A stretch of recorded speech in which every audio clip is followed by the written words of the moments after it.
Assurément les glorifiés du paradis n'égalent nullement les damnés de l'enfer. On comprend de la révélation 21 de Sourate Al-Insan concernant les vêtements des glorifiés, sur eux des vêtements de satin vert et de brocart. Ils sont parés de bracelets d'argent, c'est-à-dire qu'ils seront vêtus d'étoffes vertes, fines et légères, appelées sundus, qui est la meilleure qualité de soie. Au-dessus de ces habits, ils porteront un vêtement de soie plus épais, du brocart, appelé istabraq.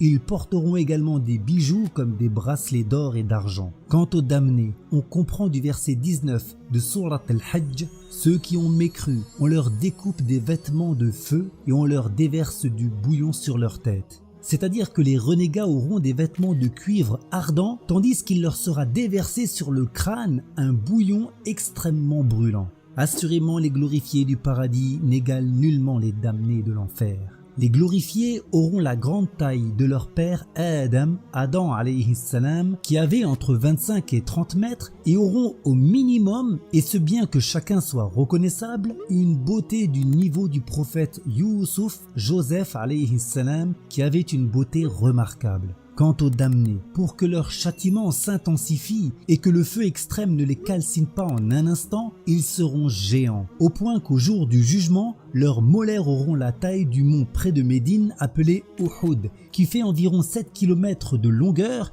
et entre 2 et 3 km de largeur pour une hauteur de 350 mètres. Leurs épaules auront une distance l'une de l'autre de 3 jours de marche et leur peau une épaisseur d'environ 20 mètres. On comprend de la révélation 56 de Sourate An-Nisa, chaque fois que leur peau se calcine, nous les leur remplaçons par d'autres peaux afin qu'ils goûtent au châtiment, c'est-à-dire pour qu'ils goûtent au supplice du feu sans arrêt. Assurément les glorifiés du paradis n'égalent nullement les damnés de l'enfer. On comprend de la révélation 7 de Sourate Al-Mulk concernant les damnés qui iront dans la géhenne. Lorsqu'ils y sont jetés, ils y entendent un braiement alors qu'elle est en ébullition. C'est-à-dire que lorsqu'ils seront jetés au feu de l'enfer, comme on jette des bouts de bois au feu, l'enfer émettra un son affreux, ressemblant au braiement de l'âne par la cause des brûlures et de l'ébullition qui s'y trouve. Quant aux glorifiés, on comprend des révélations 25 et 26 de Sourate Al-Waqi'ah,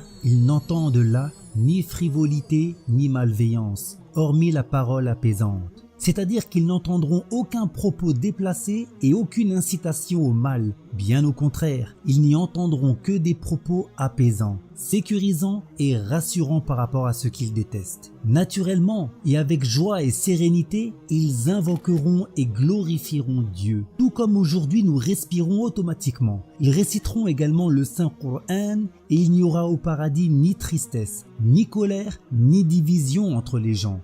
Les deux cheikh rapportent que le messager de Dieu sallallahu alayhi wa sallam dit en ce sens: leur cœur est comme un unique cœur.